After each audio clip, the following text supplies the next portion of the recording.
Olá pessoal, mais uma vez aqui agora um episódio muito interessante.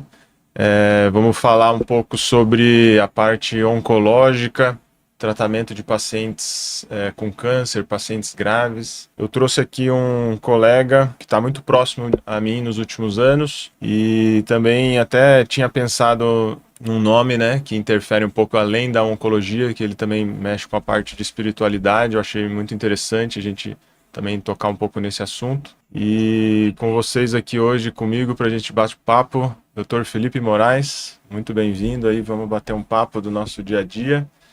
E seja bem-vindo e me fala um pouco, Felipe, quem é o Felipe, como você chegou até onde eu te conheci, para o pessoal de casa lá saber um pouco mais sobre você. Obrigado. Primeiro, Lucas, obrigado pela oportunidade de estar aqui nesse teu espaço, falando sobre uma temática tão importante que é a temática da espiritualidade em pacientes em tratamento oncológico. Então, eu me chamo Felipe Moraes, eu sou oncologista clínico, com foco em tumores do aparelho digestivo. Hoje, trabalho no Hospital 9 de Julho, liderando essa área. E como formação de base também eu tenho bacharelado em teologia e de certa maneira isso me permite ter uma vida que não é completamente paralela, na verdade é coincidente com a área da saúde, que é uma reflexão, um interesse muito grande pela maneira como a vida espiritual dos pacientes, dos familiares e mesmo dos médicos coaduna e converge para o cuidado oncológico. Esse é um tema que me encanta e eu fico muito feliz em estar podendo aqui hoje falar com os seus pacientes, com as pessoas que admiram você sobre esse assunto. E a teologia veio antes da medicina? Como foi essa história? A teologia, ela veio, uma parte dela, o curso médio, durante a faculdade de teologia, durante a faculdade de medicina. Então, durante a faculdade de medicina, eu fiz os estudos médios em teologia. E aí, durante a minha assistência, quando eu comecei a trabalhar como oncologista, eu entrei no bacharelado na faculdade Claretianos. E aí, completei o meu curso acadêmico, né? Meu curso universitário. E você é de São Paulo mesmo, né? Sou de São Paulo, paulistano. E a faculdade, as duas foram aqui em São Paulo mesmo?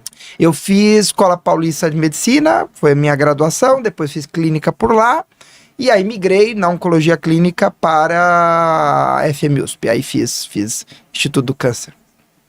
Foi essa minha jornada acadêmica aí. E agora, você acaba utilizando muito isso da espiritualidade com os seus pacientes no dia a dia, pacientes internados também, os pacientes ambulatoriais, como que você sente uma abertura dos pacientes para esse tema ou são para todos? Como que você pensa nisso? Olha, acho que são duas formas diferentes de ver. A gente tem um estudo do Hospital do Amor, né, do antigo Hospital de Oncologia de Barretos, mostrando que 99% dos pacientes querem abordar esse assunto com as suas equipes assistenciais. Então, nós estamos falando praticamente da totalidade das pessoas num país extremamente religioso, num país extremamente espiritualizado como é o Brasil. Então, não acredito que isso deva estar incorporado ao cuidado apenas pela demanda, mas também porque o cuidado da espiritualidade, ele faz parte de uma abordagem mais holística do indivíduo. Então, se você tem alguém adoecido de uma doença grave, uma doença debilitante ou uma doença que coloca em xeque a maneira como aquele indivíduo se percebe no mundo, os planos daquele indivíduo, suas perspectivas de realização de projetos de felicidade, essa doença, essa moléstia, invariavelmente vai afetar a maneira como a pessoa percebe seu propósito e o seu sentido. E quando faz isso, se indaga o quê? Se indaga aquilo que existe dentro do campo da espiritualidade. Então, quando a minha vida é convidada a ser repensada nos seus projetos, porque eu percebo que ela começa a me escapar entre os dedos, quem traz essa possibilidade de esperançar é a vida espiritual, é a vida interior. Então, a espiritualidade, ela pode ser um recurso de cuidado, à medida de que ela favorece um coping positivo, um lidamento positivo, mas ela também pode adoecer durante o processo de cuidado de um paciente com câncer. E às vezes ela também precisa ser cuidada. Então a espiritualidade, ela não é só uma ferramenta de assistência, mas ela é um campo assistencial a ser investigado e a ser estudado. E nós médicos temos a visão de que nós não estamos preparados para lidar com isso. Em partes é verdade, é claro. Existem temas do mundo da espiritualidade que são muito profundos, vão muito além das nossas habilidades. Mas nós, muitas vezes, somos o regente do cuidado. Então, por exemplo, eu também não sou habilitado a cuidar dos temas da fisioterapia. Não sei reabilitar a fisioterapia respiratória no paciente pós-operatório. Não sei quais são os testes necessários para saber se o paciente vai deglutir ou não. Mas eu tenho a obrigação de ver que aquele paciente tem um risco de broncoaspirar e chamar a fono. Então eu tenho a obrigação de saber que aquele paciente precisa de fisioterapia, chamar a físio. Então, se nós não conscientizarmos os médicos, que geralmente gerenciam o conjunto da equipe multidisciplinar que assiste o paciente, dificilmente nós vamos conseguir ofertar cuidado espiritual de verdade. Eu, sem dúvida, acho que a espiritualidade, ela deveria estar, assim, na minha concepção, para todo mundo, né? Então, sim, como as pessoas se alimentarem de água, de um alimento de fé também, né? E cada um com a sua fé, né? Sim. E apesar do Brasil, nós vivemos num país muito religioso, me chama a atenção das pessoas, são poucas assim que têm orgulho de falar da religião, né? Então, sim, um negócio que me chama um pouco a atenção, e você sempre me chamou a atenção de você divulgar, fazer simpósio, chama no hospital, né? Então, são um assunto muito interessante que eu vejo. E a gente, as maiores conversas assim que eu tive de maturidade da minha vida profissional e pessoal, eu acho que foram em momentos com pacientes oncológicos terminais, que acompanharam comigo assim há um tempo, e cirurgias, quimioterapias, todos os tipos de tratamento, e a pessoa percebe que chegou o momento ali dele, sim, né? E muitas das vezes a gente tem muita vontade de curar sempre, né? Então, sim, nós fomos treinados a isso, e alguns desses pacientes chegaram a falar assim, acho que agora chegou o meu momento, eu tô satisfeito, tô realizado de, sim, tudo que eu fiz, né? De tudo que a gente tentou fazer. E teve muita vivência assim da pessoa ter o tempo ali de qualidade de vida e conseguir resolver as pendências todas que a pessoa tinha, né? Então, dentro da nossa área, minha sendo cirúrgica, a sua clínica ali, dentro de muitos casos difíceis de oncologia, eu acho que é fundamental a gente ter esse equilíbrio, né? Porque às vezes a gente é treinado a sempre querer tratar, e às vezes os pacientes, né, vão realmente ir para um lado de final, pacientes terminais, né? A gente estava conversando até há pouco de alguns casos, né? Eu falei de um exemplo no paciente meu, e às vezes o familiar, as pessoas em volta não entendem que o paciente é um paciente terminal, né? Então ali a espiritualidade e o tratamento, né? É difícil, a gente hoje em dia tem muitos médicos voltados nessa parte até dos cuidados paliativos ali, né, que tem vários níveis, né, e antes era muito com preconceito esse cuidado, né, tanto de bem-estar, né, para não sofrer. Então acho que isso daí é um tema muito legal que hoje em dia já é bem mais estruturado no nosso dia a dia, né. Você tem essa impressão também dessa segurança, dessa decisão, né, difícil da equipe médica muitas das vezes, né? Acho que o tema da espiritualidade na assistência médica, ela deixou de ser um tabu, mas ela ainda é um tema que encontra muita dificuldade de ser implantada de uma forma sistemática, prática e concreta. Então, algumas unidades hospitalares dispõem de capelões, o 9 de julho é uma delas, que auxiliam os times de cuidados paliativos, os times de geriatria, os times de cuidados de pacientes graves e crônicos. O que é um capelão? Perfeito. O capelão, ele é uma pessoa que dispõe de um treinamento em um conjunto de conteúdo religioso e espiritual de maneira a oferecer assistência espiritual. Nem todo hospital tem. Nem todo hospital tem. E existem vários tipos de capelões. Nós temos os capelões que são chamados de capelões confessionais. Então são padres, pastores, guias espirituais, que atuam especificamente dentro do universo da saúde, mas numa ótica centrada e voltada para a sua denominação religiosa. Esses são os mais frequentes no nosso ambiente brasileiro. Mas já existe a figura do capelão interreligioso e ecumênico, que é alguém geralmente oriundo de alguma matriz religiosa, mas que passa por um processo de preparo para ser incorporado numa equipe assistencial e oferecer apoio para aqueles cenários onde a espiritualidade vem à tona como um desafio. É importante dizer que, na maioria das vezes, o cuidado espiritual primeiro é a escuta. Então, nós muitas vezes nos barramos na nossa ideia de oferecer cuidado espiritual porque a gente acha que é sempre algo complexo, de que você precisa resolver os grandes dramas da teologia, o sofrimento do justo, o que acontece com quem morre, como resolver a questão da necessidade de amor, da necessidade de perdão, da necessidade de esperança. Na maior parte das vezes não é isso, graças a Deus. Porque são temas para quais nem os religiosos acham soluções universais. Na maior parte das vezes, cuidar da espiritualidade do meu paciente é, primeiro, estar atento a ela. Entender que eu estou diante de um indivíduo que tem uma biografia, eu estou diante de um indivíduo que tem uma jornada, uma história, e que a vida interior, a espiritualidade e a religiosidade compõem essa história, compõem esse indivíduo, então, portanto, está no campo de acesso do meu cuidado. Acho que esse é o primeiro passo. O segundo passo é você estar atento a esse tema de tal maneira a permitir que ele venha à tona. Não de uma maneira simplista, mas de uma maneira que vai se aprofundando ao longo das consultas e, eventualmente, na complicação de um paciente diante de uma circunstância mais grave, vem até com uma força maior. E acho que numa terceira escala, você pode ser convidado a aplicar anamneses espirituais específicas para você identificar com mais detalhes a vida espiritual do seu paciente e, eventualmente, referenciar para um capelão. Tá? Mas, na base de tudo isso, Lucas, tem que existir um interesse genuíno pelo indivíduo. Então, se a gente tem... Vem do indivíduo, né, esse interesse. Né? Sem dúvida. Se a gente tem uma medicina que é praticada sem um interesse genuíno na pessoa, então a gente tem uma medicina que é praticada principalmente com interesse na doença, você nunca vai trazer a espiritualidade como elemento de cuidado.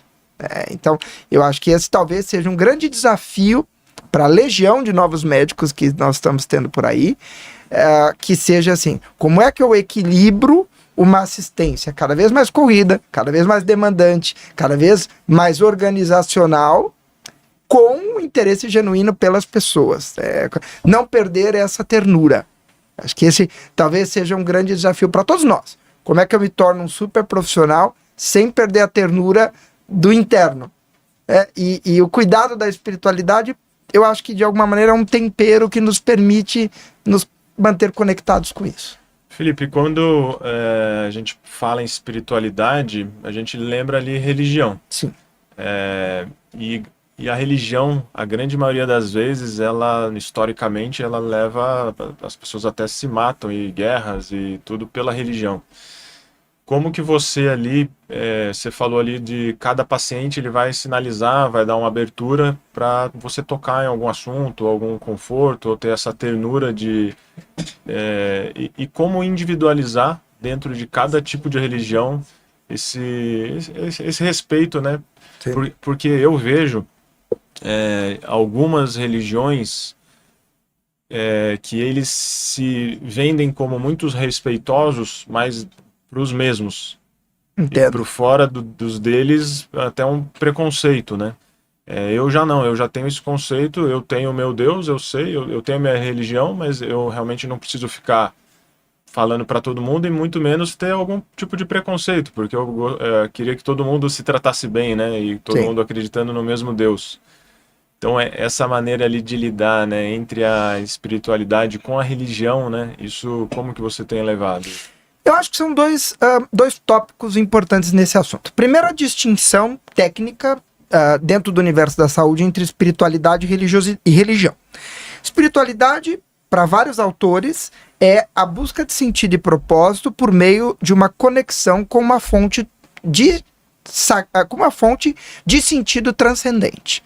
Então, eu me conecto, eu busco uma conexão com o sagrado, né, com o transcendente, numa busca interior, que é própria de todo ser humano. Então, todo ser humano vai ter uma busca interior de sentido e propósito.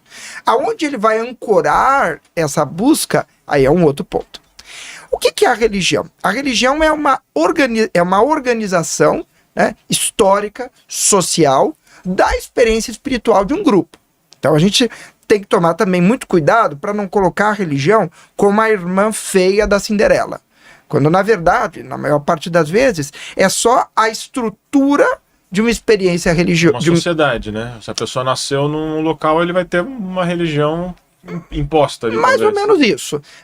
Mas o que a gente tem que entender é que o que a religião está buscando é manter viva a espiritualidade dos seus fundadores ao longo do tempo. E isso é difícil. Sim. Então, por isso que você compõe códices, você compõe livros, você compõe orações, você compõe ritos, você compõe comportamentos que permitem que esse grupo, ao longo de séculos ou milênios, continue vivendo a espiritualidade dos seus fundadores. Então, falando as coisas que se falavam há milhares de anos, né? E manter, né?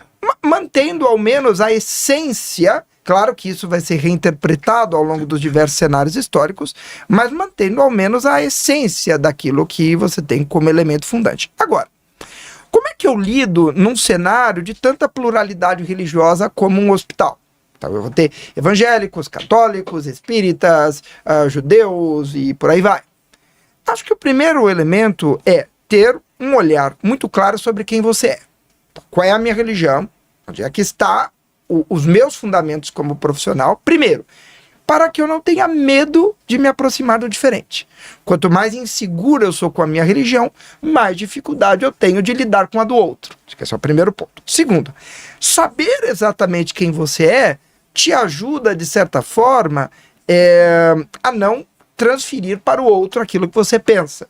Porque esse proselitismo não é bem-vindo dentro dessa relação. Né? Pelo menos não de uma forma ativa. Né? No sentido de que, a partir do momento que você começa a trocar ideias, trocar pensamentos, opiniões com qualquer pessoa sobre religião, sobre espiritualidade, vocês vão ter uma troca. Eu saio com algo que eu não tinha, você sai com algo que você também não tinha. Isso é inevitável. Né? É inevitável algum grau de transferência e contra-transferência numa relação de duas pessoas que falam sobre esse assunto.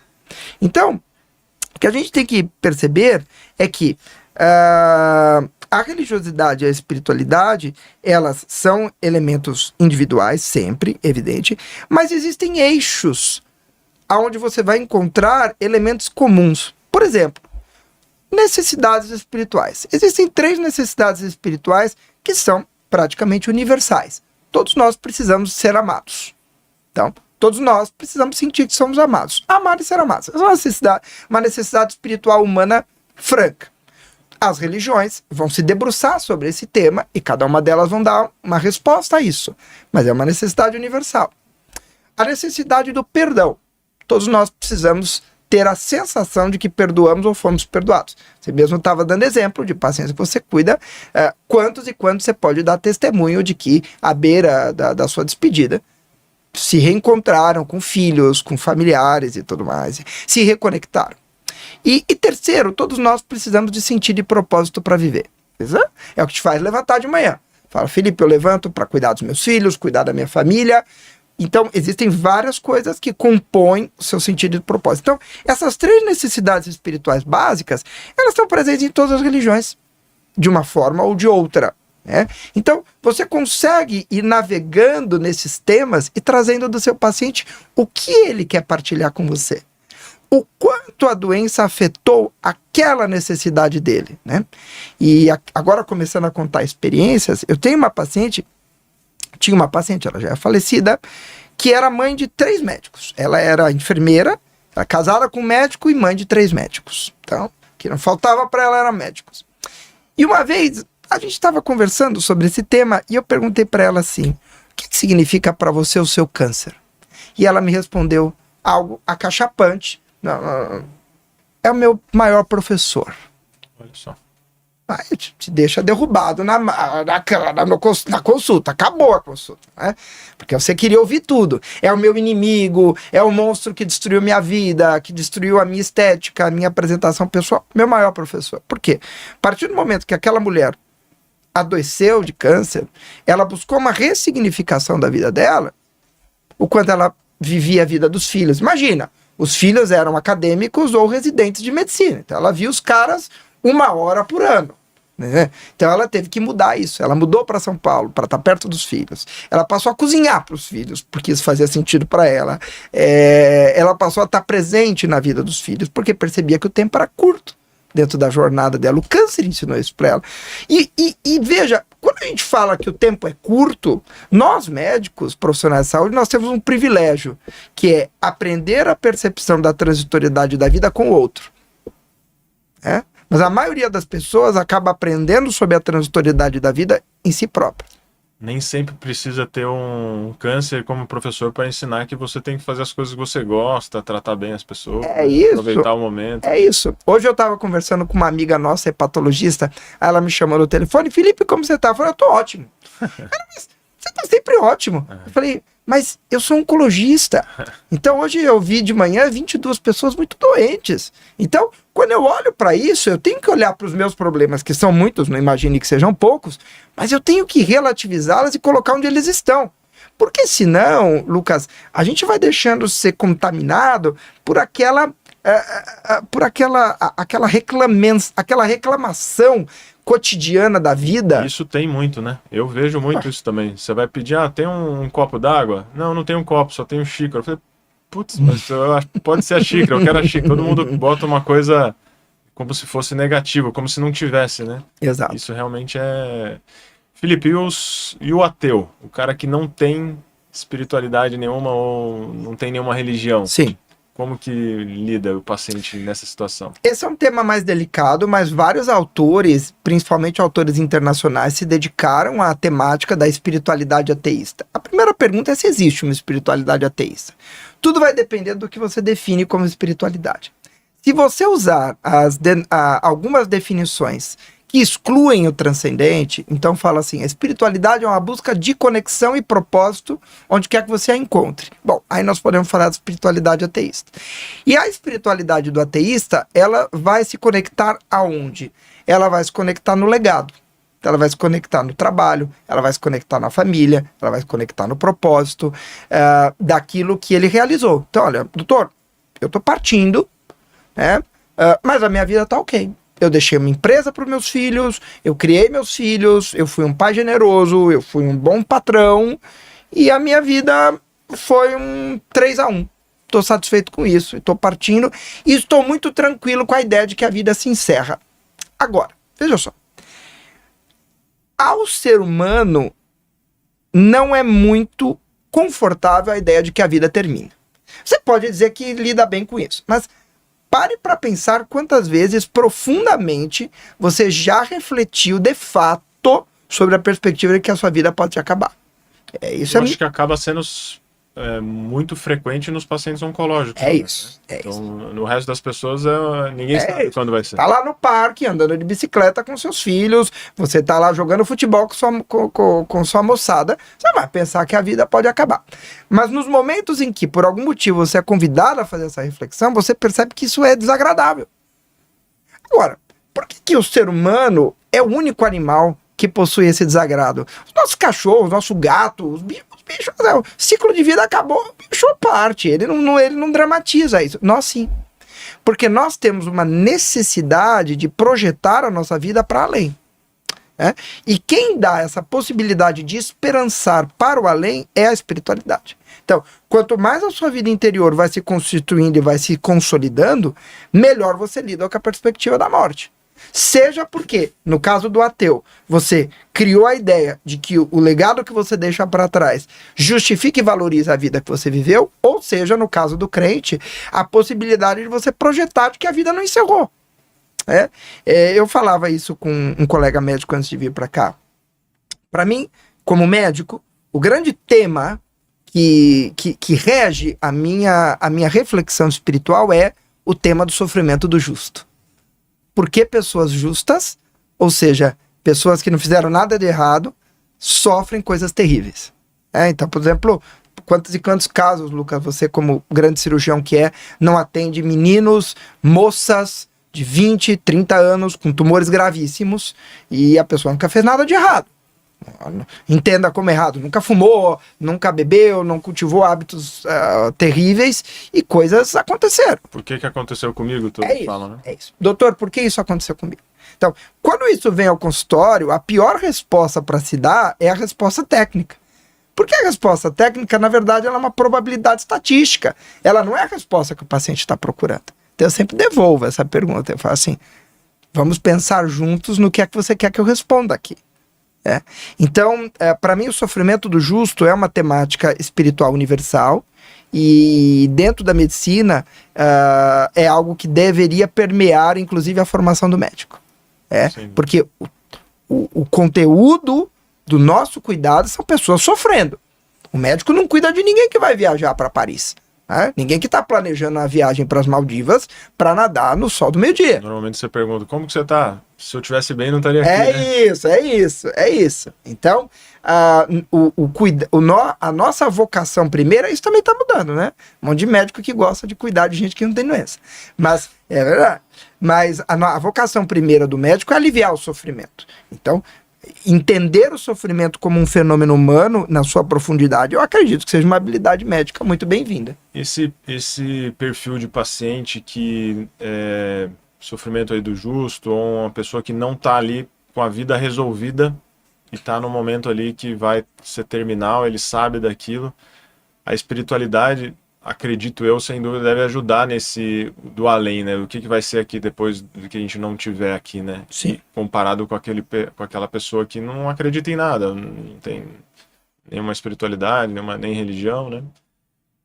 Isso você vê, a pessoa, você acabou dando exemplo, eu sou um pai resolvido, vou deixar minha família resolvida, fui um bom patrão, fui um bom marido, fui um bom funcionário, minha vida tá resolvida. E aquele que não tem nada resolvido, tá cheio de dívida, brigou com os filhos, abandonou, aí todo mundo vai tendo que se resolver ali para tentar resolver, né? Deve ser além do professor que a sua paciente falou, a pessoa às vezes não tem tempo de corrigir muita coisa que não fez durante a vida, né? É isso. Para mim, um dos grandes dramas da pós-modernidade é que nós não falamos mais da morte. A morte é um assunto que saiu da pauta social e ouso dizer que saiu até dos hospitais. Né? Então, a morte ela é sempre maquiada, é sempre escamoteada. Então, a morte é um tema que não está na pauta social. Da mesma forma, existe uma frase muito canalha que é assim, religião não se discute. E basear, obviamente que nós não vamos brigar por religião, é isso que quer dizer a frase, mas essa frase é utilizada para que nem espiritualidade nem religiosidade sejam pautas de conversas. Então a gente não conversa sobre a morte, a gente não conversa sobre a vida espiritual, a gente não conversa sobre temas profundos da vida humana. Em nenhum cenário. O que vai acontecendo com esses temas? Eles vão desaparecendo do debate público, eles vão desaparecendo do debate universitário, eles vão desaparecendo do debate escolar e da vida social. E aí o que acontece? Você tem adultos que chegam aos 75, 80 anos e se enfrentam diante, ou se colocam diante de circunstâncias da proximidade do fim da vida e olham e falam assim, mas eu vou morrer? Mas nós vamos! Todos nós que estamos aqui nessa sala. Tem uma cabeça de adolescente de 80 anos, né? Mas é isso. Então você pega, por exemplo, óbvio, um adolescente de 16 anos, ele acha que ele não vai morrer nunca. Ele acha que ele pode dirigir uma Porsche a 300 km por hora, que nada vai acontecer, inclusive se ele bater. Agora, se você tem 88 anos, você tem que ter a consciência que você pode morrer de gripe. Você pode morrer caindo de um banquinho. Você pode morrer de erisipela. Então, assim, a ideia de que nós envelhecemos e de que nós perecemos é fundamental para que, no nosso processo de maturação como indivíduos, nós não só tenhamos perdas físicas, mas ganhos espirituais. A Lia Luft tem um livro maravilhoso sobre isso, chamado Perdas e Ganhos, onde ela fala justamente desse processo de maturação. Então, agora, é claro que é muito frequente que a gente lide com pessoas que se encontram diante de uma circunstância de adoecimento grave não estejam preparadas para aquilo. E o tempo, muitas vezes, é exíguo, é curto. E nem sempre, Lucas, a gente vai dar as melhores respostas ou todas as respostas. Mas a gente tem que estar ao lado. Para mim, essa também é um grande componente do cuidado espiritual. É estar verdadeiramente ao lado. Então, eu falo assim, eu não tenho todas as respostas para aquilo que a senhora ou o senhor está passando, mas nós vamos passar juntos. Eu falei isso recentemente para a mãe de uma moça de 23 anos com câncer muito grave. Eu falei, olha, eu não sei porque a sua filha teve isso. Eu não sei se eu vou conseguir curar dela, dessa doença. Eu não sei se nós vamos passar por isso sem grandes dores. Mas eu vou passar junto com a senhora. E muitas vezes a maturidade, ela não está na idade, né? Está na vivência que cada um teve, né? Sem dúvida. Você deu um exemplo, eu lembrei muito de um paciente que até vimos em conjunto, de 17 anos, né? Ele teve um tumor muito grande e a maturidade que ele teve no tempo ali de tratamento é outra pessoa, que tem pacientes meus de 70, 80 anos que com uma gripe ali ficam assustados, né? Sim. Então, isso é muito interessante mesmo, essa vivência. Felipe, mudando aí um pouco da espiritualidade, eu queria que você falasse agora desse... A gente estava comentando um pouco ali fora da ASCO, e a gente sempre soube aí que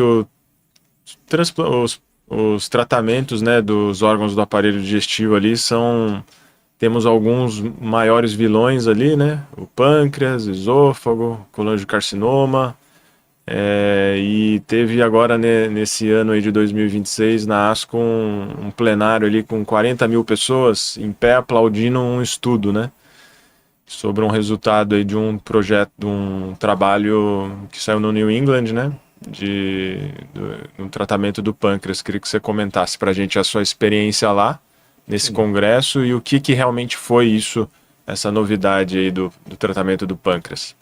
Acho que nas últimas décadas, o câncer de pâncreas, particularmente o adenocarcinoma de pâncreas, é uma das doenças que menos avançou do ponto de vista de novas terapias, né? O último grande avanço que nós tivemos no tratamento do câncer de pâncreas foi em 2010, com a apresentação dos dados do estudo francês com FOLFIRINOX, que é um regime de quimioterapia muito habitual, e em 2011 com a apresentação dos dados do EMIPACT, com o estudo gemcitabina mais nab-paclitaxel. Desde então, os avanços foram muito discretos. Nós tivemos a aprovação do olaparib para um grupo muito pequeno de pacientes com BRCA2 mutados, que perfazem menos de 2% da população geral. E nós tivemos também, digamos assim, uma modificação do irinotecano para o irinotecano lipossomal, com o estudo Napoli 1 e Napoli 3, trazendo algum benefício em segunda linha, trazendo alguma vantagem na primeira linha terapêutica desses pacientes, mas tudo muito discreto. E nós sempre soubemos que a via do Carras, que é uma via celular relacionada à carcinogênia, ou seja, a transformação de uma célula pancreática normal numa célula pancreática cancerosa, a via do Carras, ela está mutada, ativamente mutada, em 90% dos pacientes. Então, faz muito tempo que a gente queria atacar esse alvo, achar uma molécula que fosse capaz de bloquear a via do Carras. Só que nós não éramos inteligentes o suficiente para isso. E agora nós somos. Então, a grande mudança, eu acho que o daraxonrasib, muito mais do que ser uma molécula que dobrou o benefício da quimioterapia em pacientes que já haviam recebido tratamento para câncer de pâncreas, o daraxonrasib, ele foi uma quebra de paradigma, mostrando que é possível atingir a via do Carras, que antes era uma via inatingível. Qual que foi esse valor que dobrou? Em 5 anos era 20, foi para 40? Não, Nós tivemos o dobro de pacientes vivos em 5 anos, e nós tivemos a sobrevida global mediana dos pacientes em segunda linha dobrando de 6,7 meses para 13 meses. Então, é 2 vezes mais eficaz que quimioterapia em pacientes que já haviam recebido quimioterapia antes. Então, a gente está falando de uma população super tratada. Então, certamente, quando essa molécula tiver em cenários mais precoces, ela vai beneficiar mais gente. Agora, de novo, o grande tópico do daraxonrasib é que ele é uma quebra de paradigma. Ele é o primeiro filho de uma linha de inibidores de RAS que estão vindo por aí. Nós estamos ansiosos para ver. Então, acho que eu vivi para ver uma revolução no tratamento do câncer de pâncreas. Vai mudar tudo. Porque você vai começar a me mandar pacientes que eu vou te falar, Lucas, nós vamos fazer inibidores do RAS e depois esse paciente que é inoperável, ele vai se tornar operável. Né? Que é algo que nós sabemos ser muito difícil hoje. Hoje é muito difícil você tornar um paciente que é inoperável operável. É árduo. E esse trabalho estava com casos mais avançados, né? Pacientes muito graves em doenças mais avançadas. Que nós sabemos que são aqueles pacientes que obtêm menos benefício dos tratamentos oncológicos. Então, o que se espera com o avanço dos estudos da família do estudo Resolute é que a gente tenha um benefício maior em populações menos tratadas. Então, vai ser uma revolução. E nós estamos vendo isso acontecer. Por isso, nós levantamos e aplaudimos, e muitas pessoas se emocionaram. A doutora O'Reilly, que é a primeira autora do estudo, que é a chefe do Memorial Sloan Kettering nessa área, estava simplesmente radiante, né? Porque a gente realmente fez algo fantástico. A droga está em aprovação no FDA, a aprovação deve vir até o final do ano nos Estados Unidos e muito provavelmente no Brasil no final do ano que vem. E eles apresentaram na ASCO e já estava com a publicação? É isso. A publicação simultânea. Então, uma coisa que os americanos gostam, você está lá assistindo, aí ele coloca lá o QR Code, você já baixa na hora. Acho que traz, digamos assim, traz mais impacto e ao mesmo tempo permite aos pares criticarem os estudos, né? Então, por exemplo, daraxonrasib terá efeitos colaterais. Então, quando a gente conversa com os autores quando a gente conversou com os autores que participaram do estudo, toxicidade cutânea, ou seja, toxicidade de pele, não é um passeio no parque. Então, não é uma pílula isenta de toxicidade. Então, evidentemente, ninguém apresenta isso de uma maneira entusiasmada numa plenária para 40 mil pessoas, mas quando você vai ler o paper e conversar com quem usou o remédio, no paralelo, você vai perceber que é um remédio que vai exigir de nós uma curva de aprendizado, mas nós estamos todos muito ansiosos em começar a ter os primeiros casos no Brasil quanto antes. E esse tempo que normalmente você observa essas drogas, novas drogas chegarem aqui para o nosso dia a dia, quanto tempo você acha mais ou menos que... Tudo depende do quanto essas drogas são disruptivas. No caso do daraxonrasib, o FDA deve aprovar nas próximas semanas ou meses. Com a aprovação do FDA, essas medicações elas já passam a serem acessíveis do ponto de vista do mercado. As pessoas podem importar, as pessoas podem viajar para lá, comprar e tomar. Então você começa a ter formas de acesso, embora na realidade brasileira, para que os pacientes possam ter reembolsos dos seus planos de saúde, eles precisam que essas medicações estejam aprovadas pela Anvisa em bula e, se for uma medicação via oral, esteja incorporada ao rol da ANS. Isso é um processo longo, pode demorar meses, anos. Então, vamos ver o quanto tanto as autoridades brasileiras envolvidas, quanto as companhias farmacêuticas que vão lidar com essa medicação, vão se esforçar para que essa população tão carente receba o mais rápido possível essas terapias revolucionárias. Os últimos que vieram, que revolucionaram alguma coisa aí também foram a imunoterapia nos casos de fígado, principalmente? Sem dúvida, 2010, a década de 2010 em diante, nós começamos a ter as revoluções trazidas pela imunoterapia e, particularmente no hepatocarcinoma, nós vamos ter a publicação dos dados do estudo Embrave, que foi o primeiro, com atezolizumab e bevacizumab, o estudo patrocinado pela Roche, que trouxe os primeiros resultados reais na história da mudança da história natural do câncer de pâncreas, do câncer de fígado, do hepatocarcinoma. Depois nós vamos ter mais duas novas terapias de imunoterápicos aprovadas recentemente, que é durvalumab e tremelimumab, estudo Himalaia, Dr. Abu Alfa, e mais recentemente tivemos ipilimumab e nivolumab como uma terceira opção, todas essas opções já disponíveis no Brasil, no cenário privado, e realmente uma revolução. Então hoje, a gente olhar para o hepatocarcinoma, por exemplo, em 2008, comparar com o que a gente tem hoje, a gente revolucionou, né? Você mesmo está transplantando pacientes que antes da imunoterapia jamais receberiam órgãos, jamais teriam critérios para serem transplantados e coletando sucesso nessas intervenções, né?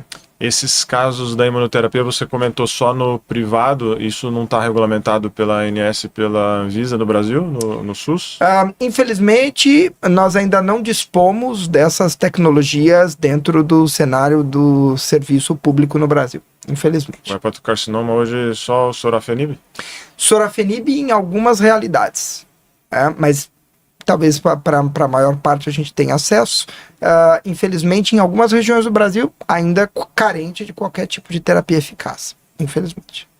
E o prazo que a imunoterapia veio para o Brasil, a gente acompanhou esses anos, né? Sim. Mas para o pessoal lá de casa entender dessa nova droga, por exemplo, igual que está vindo, como que você observou os pacientes terem acesso aqui no nosso dia a dia? É algo que demora de 1 ano e meio a 2 anos depois da aprovação pelas autoridades regulatórias americanas, habitualmente.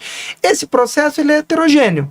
Depende muito do interesse da empresa que vai trazer o remédio, depende muito da celeridade da agência reguladora, depende inevitavelmente de alguns lobbies, seja das companhias de saúde, seja dos pacientes. Então é importante o advocacy, a busca dos pacientes pelos seus direitos, pelos acessos.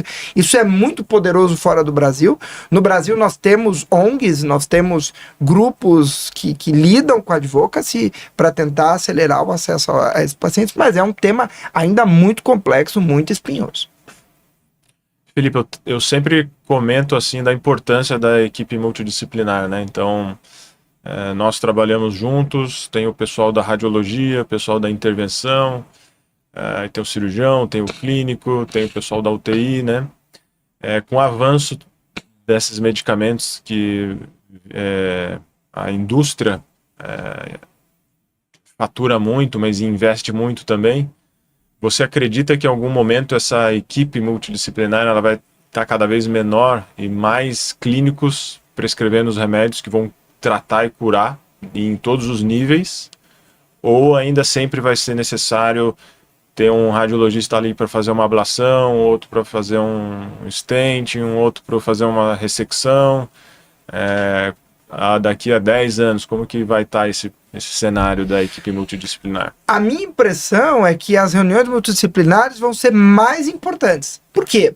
À medida que os remédios vão se tornando mais potentes, nós vamos ampliando as possibilidades de cenários.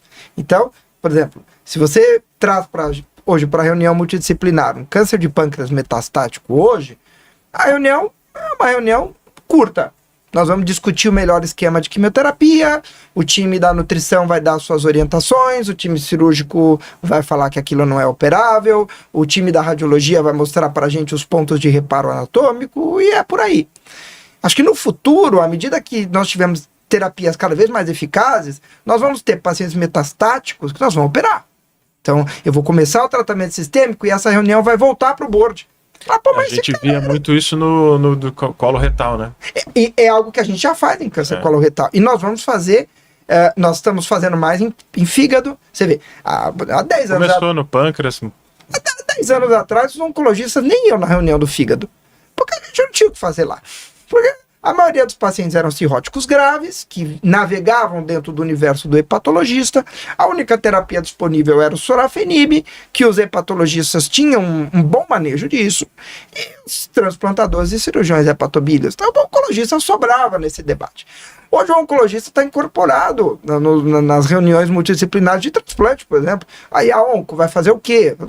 Então, a minha visão é que não, as equipes multidisciplinares não vão terminar e, pelo contrário, elas vão ser cada vez mais vitais. Eu me lembro, quando eu era residente, eu tinha uma visão que a reunião multidisciplinar é um negócio meio proforme. Assim, é um espaço que as pessoas vão para mostrar o seu trabalho, para tomar um café, para saberem que estão no mesmo lugar, tal. Hoje, quanto mais velho eu vou ficando, cada vez menos eu estou disposto a tomar decisões sozinhas. Então, às vezes eu chego para o paciente e falo, olha, o senhor vai... Eu sei o que fazer, mas terça-feira eu tenho uma reunião na hora do almoço, onde vou ter um time de experts, vou ter 20 pessoas, e é mais ou menos essa nossa presença na reunião do 9 de julho. Vão ter 20 pessoas, a gente vai discutir 20 pessoas. 20 pessoas pensam melhor que eu. Então pode ser que elas concordem, pode ser que eu vote com o senhor com a mesma ideia, pode ser que eu mude. E os estudos que avaliaram o papel de tumor boards nas decisões terapêuticas mostram algo entre 15% a 30% de mudança de conduta em tumor board.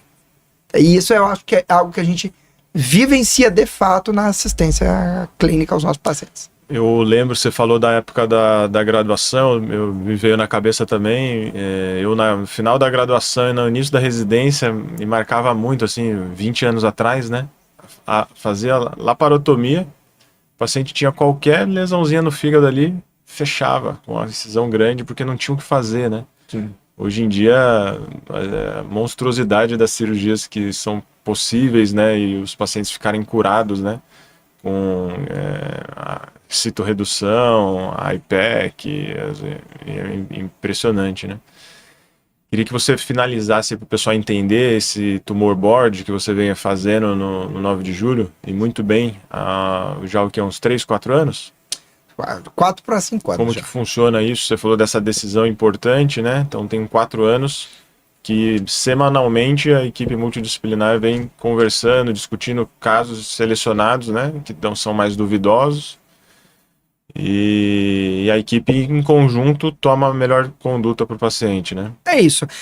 O tumor board, ele traz segurança para todos. Ele traz segurança para o médico prescritor. Então, porque você toma uma decisão, é evidente. A responsabilidade é sempre pessoal, mas a decisão ela passa a ser partilhada por um grupo de especialistas. Você economiza recurso do paciente, porque ao invés do camarada sair com uma pastinha vendo 15 médicos, esses 15 médicos estão na reunião. Tá? Então ele não precisa pagar 15 consultas. Então ele vai ter essa oportunidade de ter o caso clínico dele discutido por experts e às vezes de instituições diferentes daquele tal. E isso tudo traz um alto grau de confiabilidade e de qualidade do que você está fazendo. Então, a gente, como um núcleo de referência, acaba vendo muita segunda opinião. E quantas segundas opiniões não são debatidas no tumor board, e a gente percebe que diversos cenários cirúrgicos são modificados porque simplesmente o cirurgião e o time de oncologia que estavam vendo não tinham expertise para lidar com aquele caso. E aí chega para um Lucas Nassif e você olha e fala, isso é cirúrgico. Eu tenho como operar, eu tenho habilidades, conhecimento para operar isso. Eu tenho tecnologia para resolver essa situação. Então, tumor board é uma ferramenta transformadora, ao meu ver, um espaço de encontro, de partilha, de conexões e, sem dúvida, um marcador de boa qualidade. Se você vai fazer tratamento oncológico em algum lugar, pergunta para o seu oncologista. Vocês têm tumor boards? Se o cara falar que não tem ou titubear, falta ali naquele local um elemento de extrema qualidade para assistência. Sem dúvida. Parabéns esses anos que você vem levando aí o tumor board, a oncologia gastrointestinal aí do hospital. E acho que estamos chegando aí no final do nosso papo. Muito bom falar com você. A gente sempre conversa bastante no dia a dia, né? E eu espero que o pessoal em casa possa ter aproveitado. E é legal conseguir fazer comentários, curtir, né, o canal, deixa o seu recado para a gente. Dúvidas sobre o assunto que a gente comentou, o Felipe vai estar à disposição, posso entrar em contato com ele. O Felipe também pode deixar suas redes sociais, a gente também pode colocar embaixo aqui no vídeo, né, para todo mundo ter acesso. E é isso, Felipe. Muito legal ter você aqui comigo nesse projeto, nos primeiros episódios. E vamos em frente, que venham outros papos. Vai ser uma alegria, Lucas, estar com você. Agradeço aí a atenção, a paciência de quem está me ouvindo. Nós estamos lá no felipemorais.onco. Então, quem quiser saber um pouquinho mais sobre esses assuntos no Instagram, vai ser um prazer recebê-los lá. Muito bom.